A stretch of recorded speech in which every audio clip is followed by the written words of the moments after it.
ছাত্র জনতার আন্দোলনে আওয়ামী লীগ সরকারের ক্ষমতাচ্যুতির 1 মাস পূর্তি উপলক্ষে বৈষম্য বিরোধী ছাত্র আন্দোলনের শহীদ মার্চ কর্মসূচি অনুষ্ঠিত হয়েছে। বৃহস্পতিবার বেলা 4:45টার দিকে ঢাকা বিশ্ববিদ্যালয়ের রাজু ভাস্কর্য থেকে এই কর্মসূচি শুরু হয়। সন্ধ্যা 7:30টায় কেন্দ্রীয় শহীদ মিনারে শহীদ মার্চ কর্মসূচি শেষে 5 দফা কর্মসূচি ঘোষণা দেন বৈষম্য বিরোধী ছাত্র আন্দোলনের সমন্বয়করা।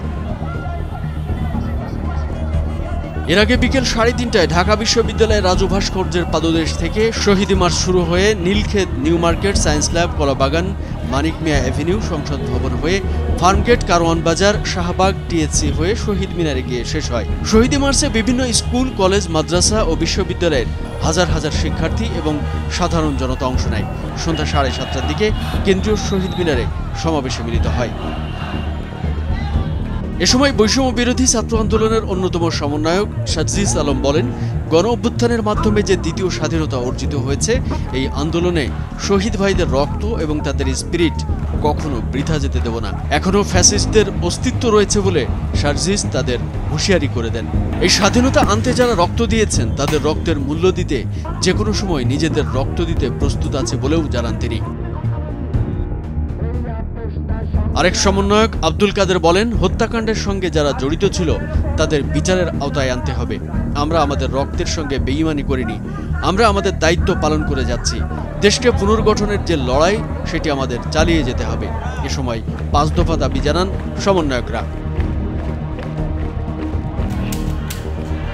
5 দফা দাবির মধ্যে রয়েছে গণহত্যাকারীদের দ্রুত গ্রেপ্তার করে বিচারের আওতায় আনা, শহীদদের পরিবারকে দ্রুত আর্থিক ও আইনি সহযোগিতা দেওয়া, প্রশাসনের দুর্নীতিবাজ ও ফ্যাসিস্টদের দোষরদের চিহ্নিত করে অনতিবিলম্বে বিচারের আওতায় আনা, গণভবনকে জুলাই স্মৃতি জাদুঘর ঘোষণা করা এবং রাষ্ট্র পুনর্গঠনের রোডম্যাপ দ্রুত ঘোষণা করা।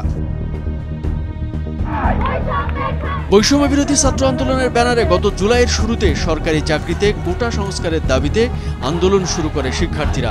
এই আন্দোলন দমনে ছাত্রলীগ সহ তৎকালীন ক্ষমতাসীন আওয়ামী লীগের বিভিন্ন সংগঠন ও আইন শৃঙ্খলা রক্ষাকারী বাহিনীর হামলা নির্যাতনের এক পর্যায়ে তা সরকার পতনের আন্দোলনের রূপ নেয়। ছাত্র জনতার তুমুল আন্দোলনের মুখে 5 আগস্ট শেখ হাসিনা প্রধানমন্ত্রীর পদ থেকে পদত্যাগ করে দেশ ছেড়ে ভারতে চলে যান। এর মধ্য দিয়ে আওয়ামী লীগের টানা প্রায় 16 বছরের শাসনের অবসান ঘটে। আওয়ামী লীগ সরকারের পতনের 3 দিন পর গত 8 আগস্ট শান্তিতে নোবেলজয়ী ডক্টর মোহাম্মদ ইউনূসের নেতৃত্বে অন্তর্বর্তী সরকারের উপদেষ্টা পরিষদ শপথ নেয়।